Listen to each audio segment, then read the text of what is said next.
Inflation may no longer dominate the headlines the way it did a few years ago, but for millions of Americans, it remains a daily reality. Whether you're buying groceries, renewing your insurance policy, paying rent, or opening your latest utility bill, you have probably noticed that the prices remain significantly higher than they used to be. And unfortunately, inflation is expected to resurge.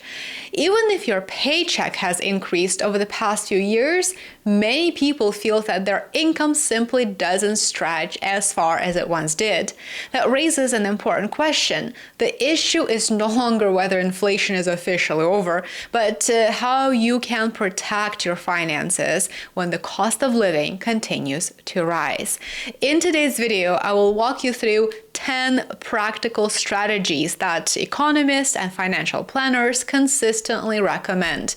These are not get-rich-quick schemes by any stretch of imagination, and these are not risky investment tricks either. Instead, they are realistic, time-tested steps that can help you stretch your money further, protect your savings, and of course, also help you prepare for a very uncertain economic future. So let's begin. One of the biggest misconceptions about inflation is assuming that the number reported in the news reflects everyone's experience equally.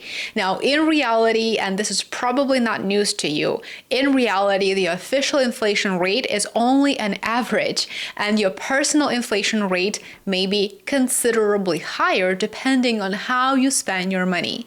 If a large share of your monthly budget goes toward essentials such as food, housing, insurance, healthcare, or gasoline, you may have experienced much steeper price increases than the headline inflation figure suggests. That's why the first step toward protecting yourself is understanding exactly where inflation is affecting your finances.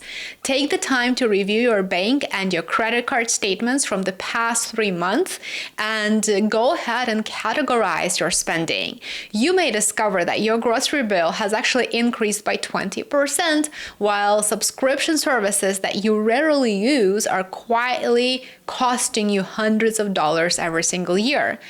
You can't effectively fight inflation until you understand exactly where it is reducing your purchasing power.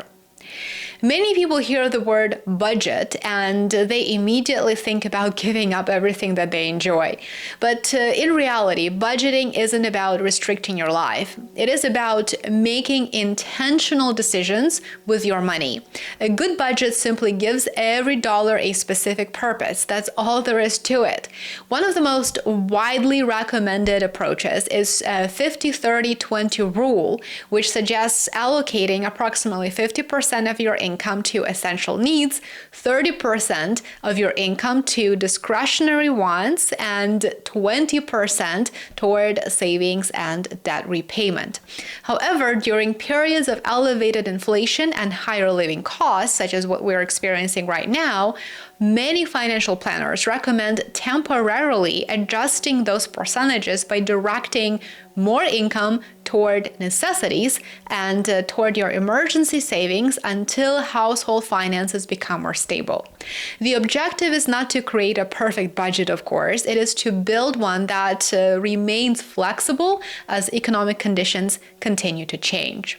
Inflation quietly erodes the value of money sitting in low-interest checking accounts. If you're keeping several $1,000s in an account that earns almost no interest at all, the purchasing power of that money gradually declines over time. You're losing money, in other words. And this is one reason why many consumers and many investors have shifted their emergency savings into high-yield savings accounts, which generally offer substantially higher interest rates than traditional checking accounts. Although these accounts cannot completely eliminate the effects of inflation, of course, they can significantly reduce the rate at which your savings lose purchasing power while still keeping your money readily available in the event of an emergency. Liquidity is key here. Inflation becomes even more damaging when combined with expensive debt. Credit card interest rates remain historically high, and carrying revolving balances can quickly overwhelm any progress that you make through saving and investing. Paying interest rates of 20 to 30% on credit card balances can erase years and years of potential investment returns. So for that reason, one of the smartest financial decisions that you can make during periods of inflation is to prioritize paying off high-interest debt, including credit cards, payday loans, and expensive personal loans. Every dollar that you avoid paying in interest is effectively a guaranteed improvement in your financial position because it immediately reduces future financial obligations. Surviving inflation isn't only about cutting expenses. It is equally important to look for opportunities to increase your income. Ask yourself whether you can negotiate a salary increase. Perhaps you can develop a valuable new skill, take on freelance work, or create additional sources of passive income.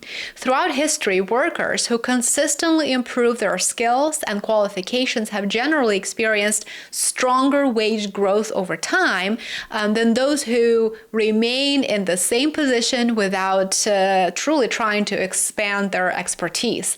So in many cases, your greatest protection against inflation isn't a particular investment, it is your own ability to earn more money over time. Periods of economic uncertainty often make people hesitant to invest, and it is understandable why.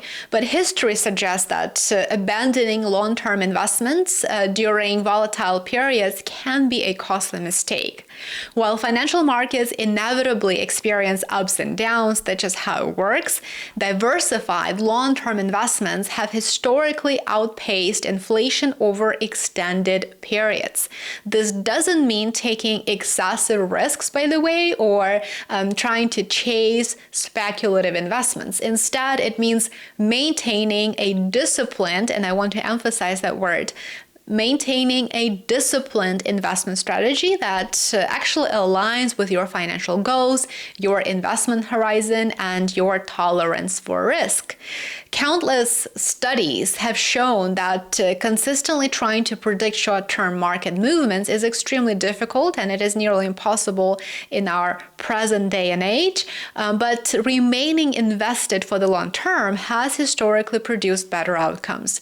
So in investing, time in the market has generally been far more important than trying to perfectly time the market.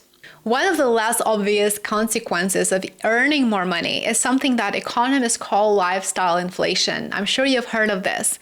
As people's incomes increase, their spending often rises at the same pace because people feel that they earn more, so they are, of course, in a position to spend more. It's just human nature.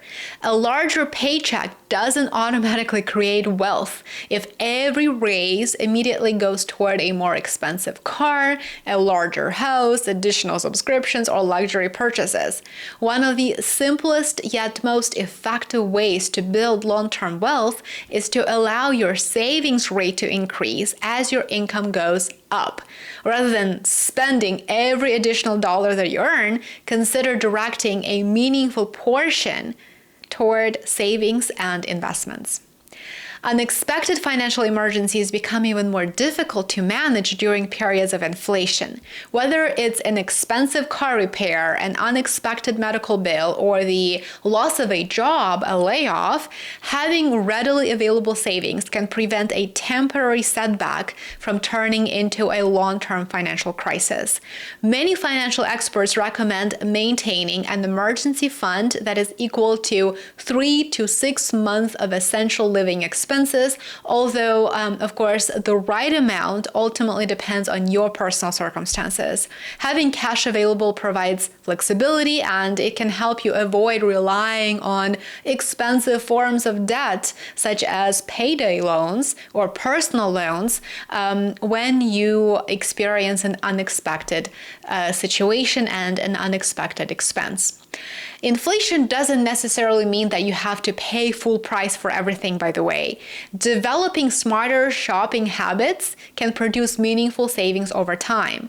Comparing prices across grocery stores, choosing generic products when the quality is comparable, purchasing durable goods during major sales events, and reviewing your insurance policies annually, as well as canceling subscriptions that you no longer need or use, those are the best ways to reduce monthly expenses. Now, individually, these savings may appear relatively small and insignificant, but repeated consistently month after month, I can assure you that they can make a noticeable difference in your overall financial health.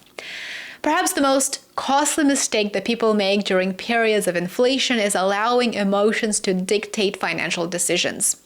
Emotions in general are probably not a very good guide. Fear often leads investors and consumers to effectively sell after market declines, panic buy goods that they don't need, or chase risky investments that promise unrealistic returns. Financial history repeatedly demonstrates that disciplined long-term planning generally produces better outcomes than reacting impulsively to short-term headlines. No one can accurately predict where inflation will go next or how financial markets will perform over the coming month. What you can control, however, is your own preparation, is your own discipline, and of course, your own financial decision-making process. Inflation is frustrating, I get it, but it doesn't have to determine your financial future. By understanding where inflation is affecting your household budget, building a flexible spending plan, protecting your savings, eliminating expensive debt, investing consistently, and continuing to improve your earning potential through new skills and education, you can place yourself in a much stronger financial position regardless of the economic environment. These strategies that I just walked you through aren't flashy shortcuts, as I'm sure you know by now, and they're actually not promises of overnight wealth. They are practical financial habits that have helped families and individuals navigate periods of elevated inflation throughout history. So if you found this video helpful, please consider subscribing for more evidence-based videos on personal finance, on investing, and the global economy. Thank you so much for watching, and I will see you back here in my next video. Take care.